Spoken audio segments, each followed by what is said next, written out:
ಆಚಿ ಮಸಾಲ. ಎಂತ ಅಡಿಗೆಯ ರುಚಿಯಾಗೋ ರಹಸ್ಯವು 20 ರೂಪಾಯಿ.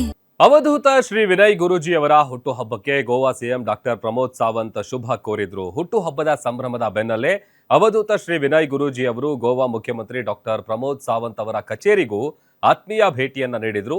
ಭೇಟಿಯ ಸಂದರ್ಭದಲ್ಲಿ ಗೋವಾ ಮುಖ್ಯಮಂತ್ರಿಗಳು ವಿನಯ್ ಗುರೂಜಿ ಅವರ ಆಶೀರ್ವಾದವನ್ನ ಪಡೆದಿದ್ದಾರೆ. ಇದೇ ವೇಳೆ ವಿನಯ್ ಗುರೂಜಿ ಅವರು ಗೋವಾ ಸಿಎಂ ಸಾವಂತ್ ಅವರಿಗೆ ಶ್ರೀ ದತ್ತಾತ್ರೇಯ ಸ್ವಾಮಿಯ ವಿಗ್ರಹವನ್ನ ಉಡುಗೊರೆಯಾಗಿ ನೀಡಿದ್ರು. ಈ ಸಂದರ್ಭದಲ್ಲಿ ಆಶ್ರಮದ ಟ್ರಸ್ಟಿಗಳು ಉಪಸ್ಥಿತರಿದ್ದರು. ಗೋವಾ ಮುಖ್ಯಮಂತ್ರಿಗಳ ಭೇಟಿ ಮತ್ತು ಅವರ ಪ್ರೀತಿಯ ಶುಭ ಹಾರೈಕೆಗಳಿಗೆ ವಿನಯ್ ಗುರೂಜಿ ಅವರು ವಿಶೇಷ ಧನ್ಯವಾದಗಳನ್ನು ಅರ್ಪಿಸಿದ್ದಾರೆ.